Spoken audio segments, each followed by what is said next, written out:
Red Bull BC1 World B-Boy and B-Girl Championships? You might think so, because a B-Girl named Mad Max competed on the final stage with a new haircut that looks suspiciously like mine. She's joined the revolution of bald-headed beauties. She took it one step further, though, dyeing her hair bright pink.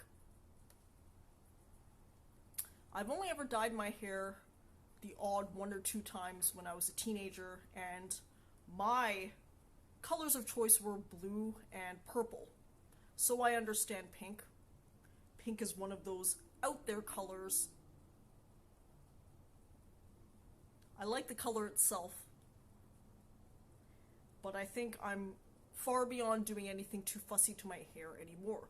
To be completely honest, after buzzing my hair, I think I should have done it a long time ago, especially during some of my more adventurous travels. This type of hairstyle would have been very welcome in Africa, in the Middle East, just because, at least the way I travel, I'm often far away from even basic amenities like consistent hot showers. So this type of hairstyle makes things easy and convenient. Okay, now we've commented on outward, superficial style. What about dance style? I considered vlogging a companion to the entire World Championships, but I think it's good that I stayed away from it because it was 2.5 hours long. The more important thing is I actually lack the technical breaking acumen to provide proper commentary. In that regards, Red Bull has an access roster that they pull from all top world B-boys. The 2 commentators this year were Ronnie and Crazy Legs. So what were my overall impressions of the World Championships? Based on my very amateur eye in watching, I think on the women's side, I would have definitely preferred Ayane over Castet. In the semis, Ayane actually demonstrated things that are possible in breaking with the human female body. Males and females are different in physiology and in anatomy in ways that affect what they can do on the breakdancing floor. Unfortunately, women usually are lacking in power moves because, as implied, those require a lot of power and strength in the upper body. It's hard to develop for females. Now, of course, there are female phenoms out there who can and do have the body strength. Ayane is one of them. But she, amongst all of the 8 competitors, was a lone star in her ability to make her performance seem like something a male would do. One thing I noticed consistently is the females had probably more overall presentation and style. So when I'm aiming to be better than the males at Top Rock, I think that's actually a more reasonable goal than being better than the females at Top Rock, because they're actually overall, I think, better than males at Top Rock. But yes, I think Ayane is like that whole complete package that a B-girl can be, but she was beat out by Castet, who, in my opinion, represents more the style element. The problem with breaking is it's a judge sport, and everyone and their pet dog can have an opinion. I am but another amateur opinion, but it is what it is. I can comment. I just have what you would call a less educated opinion than someone who knows breaking. One thing that Red Bull did this year was diversify the panel, so 3 of the judges were B-girls versus 2 B-boys. So if anything, the judging on the B-girl side of the bracket, you'd argue, is probably like that, on point. But again, partially I prefer Ayane because she's bringing the power, and I think that's something that I enjoy observing from the women, because it actually gives me something to look and aim for. Although, to be completely fair, I think probably the better thing would be to aim for something more reasonable with my body type and the way that my training's going. Last time I mentioned that a lot of the world champion B-boys are starting to retire their careers at my age. I'm just starting, so this will be an interesting experiment. How far can I go in the pandemic timeline? That's the goal that I've set. It's a mixture of big and small. Small I consider functional things that you do every day to work towards big. So small would be every 2 weeks I choreograph something new. I choreograph as in I create my own dance steps, alternating between breaking and pop. Now, I use the word small, but actually that's a misnomer because the goal in itself is already a large time commitment, a large output physically, mentally, emotionally.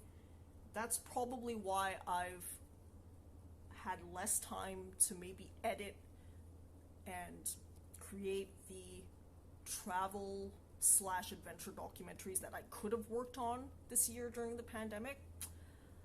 The choice became abundantly clear by just what felt right.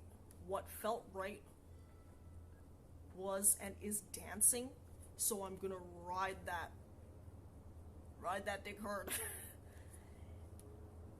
In any case, as a proof to my amateur eye, on the men's side, I thought when I watched Shigekicks in the semifinals that he was going to win it all, but I thought his opponent would be Lil Zoo. Now, the thing about dancing that's interesting is I identify with Lil Zoo and what he subsequently commented. He thinks that Alkolil, who won against him in the semifinal, deserved to be in the finals. The reason being that Lil Zoo apparently crashed on a couple of signature moves. Here's the interesting part. I've watched Lil Zoo dance a couple of times, more than a couple of times, and I picked him last week to win the entire thing. I never noticed him making a single mistake, but that's where, as a dancer, I know that can be misleading on camera, because good dancers can recover. Good dancers can disguise. I've known a lot of the time that when I watch the dance that I record, I have 2 modes of thinking about it. 1, what I intended to do. 2, what was the actual outcome. Oftentimes, when I compare to what I intended to do, every week I've made subtle execution things here or there that could be classed as mistakes. But if I observe it with a more forgiving eye in totality, whatever I executed still works. It might be just different from what I envisioned. But I've noticed a lot that even in what you execute, it's still okay. It works. It's just maybe that what you envision maybe is too complicated at this time for your skill level. Now, of course, I actually do record myself in intermediate steps, so even though I present my choreography in a full piece on Wednesdays at the designated time schedule, I still do take time out to film myself. Sometimes I even seed parts of my choreography in previous live streams, which I might do again today. I do this because as a one-woman show, I have to observe the differences in my dancing in creative ways. I have many things that I use: sliding door de facto mirrors, actual mirrors, but the best is filming myself in my grand ballroom, dancing the moves that I intend to do. I think that already has refined the final product to what I would consider acceptable. Do I still make mistakes? Tons. But that's partly because I like to aim a little bit higher than I think my current skills allow for. Why do I do this? I think that's actually been the best way to grow, because what I'm doing is I'm building a repertoire where over time my own choreography becomes so ingrained, so second nature, that it's actually improving just because of the time given.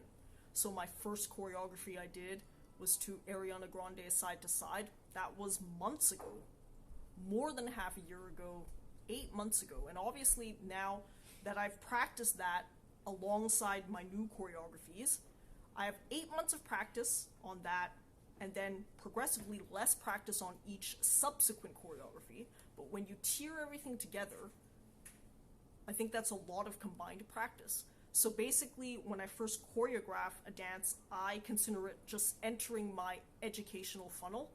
I've basically built my own cardio routine that I'm going to take around on my adventure travels, because I'll admit that I've concentrated far too much on just yoga as a practice. That'll be something I still do, because when I dance and practice every week, I still do tons and tons of yoga, because that helps with the dancing as well.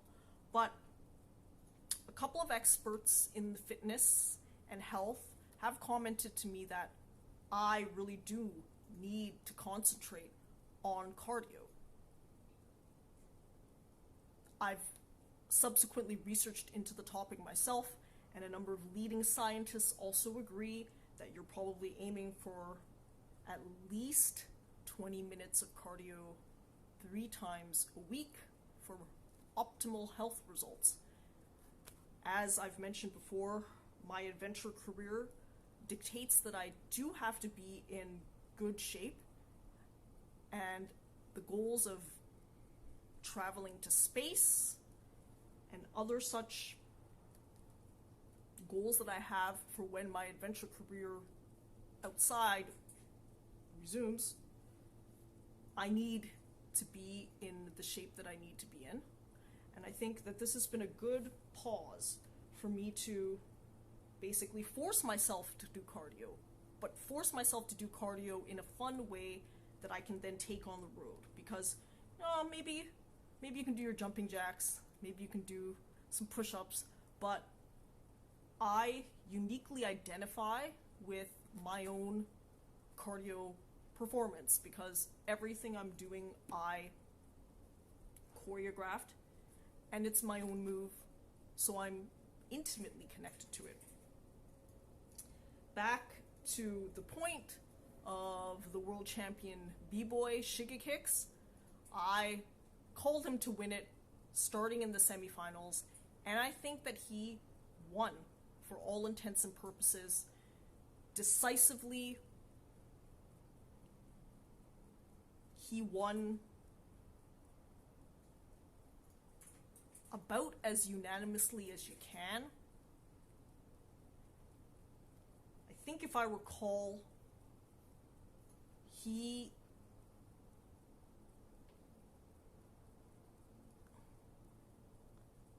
had a level of style and musicality that can be difficult to integrate with the high-level dynamic moves that he's doing. Him and Ion Ayers, brother and sister, so they're the first brother-sister duo to ever compete at Red Bull BC1. I would have been happy to have them be the first brother-sister duo to ever compete in the finals, but Ayane, unfortunately, again, crashed out against Castet in the semifinals. Shigekix is a youngster, and he's probably the new guard in breaking. He's already an all-star, Red Bull all-star, so that'll be an interesting transition for him. As much as Red Bull is a company, large company, and they probably have the cons of a large company, they have brought a number of what you would call more obscure sports into the public consciousness. Breaking is one of them. Breaking is actually going to be an Olympic sport now, and Shigekix won the Youth Olympic bronze medal, if I recall correctly. So all of this stuff, see, I've recycled from actual facts during Red Bull commentary. So obviously the best commentary still came from people who know the sport, the art, better than me. But I think I'm starting to get there-ish with my own brand of style and character. Actually, hip-hop culture is an entire culture of which there are a couple of constituent parts. There's DJing, MCing, breaking, and graffitiing. I actually do two forms, breaking and graffitiing. Graffitiing, I started when I was really young, when I was basically a child, and that's something that I always have done. So maybe one of these days I'll actually take a day out to do live graffitiing as part of my pandemic content. With respects to DJing and MCing, my experience is a lot less. So MCing is me MCing funny little raps that I make up, but obviously to a lesser degree than any of the major MCs. But I do copy pretty well. So I have been known to bust out some Eminem verses from time to time. I've done it a couple of times on the vlog. DJing is the simplest form of DJing there ever could be, which is cutting playlists or making mixtapes. But those are things I've actually done the most since I was young. Breaking is the thing that I've added in my 30s, but the other three constituent parts of hip-hop culture I've done since I was young in various forms.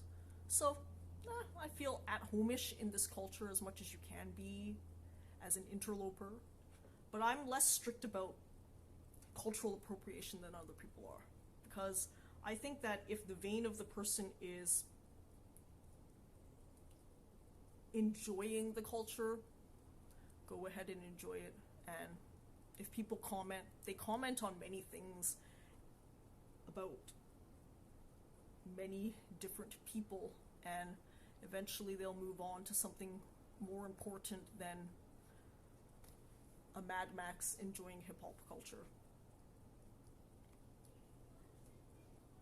Maybe I'm partial to Mad Max now because we share the hairstyle, but I think she held her own against Castet, and I'll be following her and Ayane. I'll also continue following all of the B-boys and B-girls in their careers, because this is actually the first time I've watched the World Championships from start to finish. So with that, I'm going to throw my own moves in a fairly relaxed session today.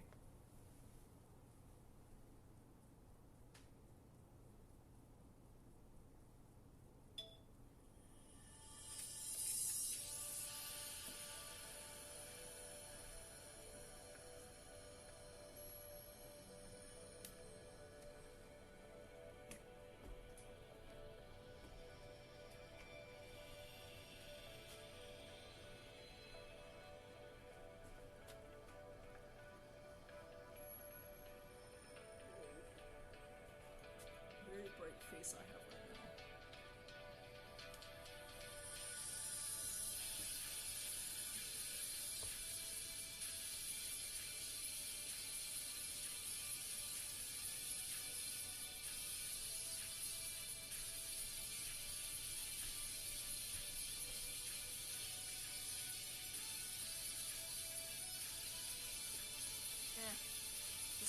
this is a little